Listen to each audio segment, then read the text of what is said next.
kababayan, pag-uusapan po natin ito. How do Filipinos and Filipino Americans participate in or resist being Americanized? Okay, Carolina, let's start with you because I know that you come from a very cultural performance perspective, and how do you weigh in on that question?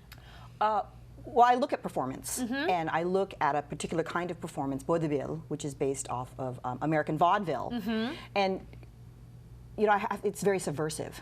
You know, there are very famous plays in the Philippines where there was the American flag law, and you were not allowed to show the Philippine flag, and yet in the middle of the production they would give a signal, and everyone's costumes would come together, and you would see the Philippine flag.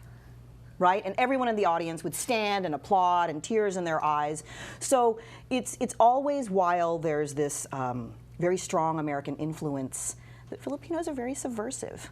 And we find ways. You know, you put that sticker on the back of your car. You wear your Pacquiao shirt very proudly.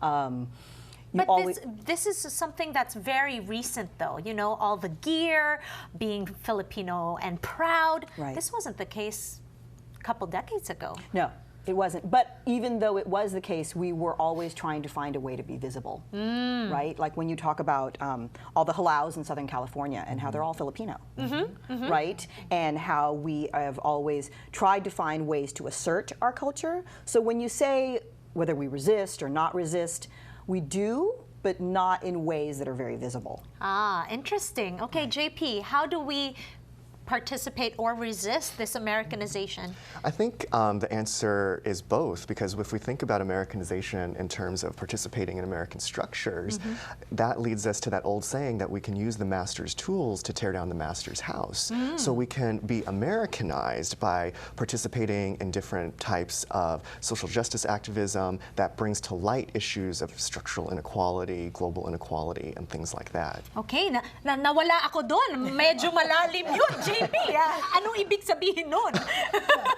I mean, I think that when we participate in all these events, it's not something where we're like, yes, we're Filipino and we're proud. You know, that's not always the case, right? But in terms of participating in, as we know, there's a lot of events that are happening. I mean, this show alone is built on all the events that the Filipinos try to sort of bring people together. But what happens at these events, that's really, you know, sometimes you're like, napaka-unorganized kasi alam mo naman, mga Pilipino, di ba? I mean, this is really the case. Carol, how do we participate or resist being Americanized? I would disagree that it was a couple of decades ago, it wasn't like that. I would say from the get-go also, when Filipinos started arriving here, may discrimination na. May discrimination, but at the same time, how did they participate? How did they resist? You talk about the zoot suit, the Filipino men, the Macintosh. They only wore it during the weekend, Saturdays, Sundays. That was their way where they reclaimed their humanity. Na hindi kami alipin. Oo. Di ba? Diba? May estilo kami. Oo, may estilo kami. Hindi kami hayop. Pilipino kami. Tao kami. Pero miski na, suit pa rin. Hindi barong Tagalog. But they were wearing a zoot suit, and that's what I mean by being really subversive in that sense. Like, I'm not going to wear bahag, right. But I am going to wear a zoot suit, which is because it's a form of visibility that has to do with that negotiation. How do we want to be seen? Right, and I'm going to go to the classes that I teach now with my Filipino students, and I challenge them. How do you... Same question, how do you participate, how do you resist? And we start talking about costumes and masks because we put on makeup, we put on certain clothes to fit in. So in a way, we're masking ourselves, our true identities. And then, so how do you unmask yourself? So we start having those discussions, and I sent you pictures of my students with their masks, and then they take it off, and I also brought culture bearers like Mamerto Tindongan, Grace Nono. Yeah, so these are Kidlat. Filipinos that are defining what the Filipino culture is through their art, right? Tito Enrique, how do people participate in Americanization or resist it? Resisted. It's actually both ways.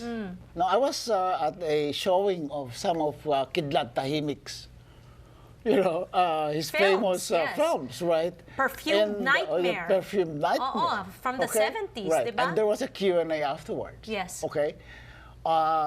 So, how did, and here, this is the issue of identity, right?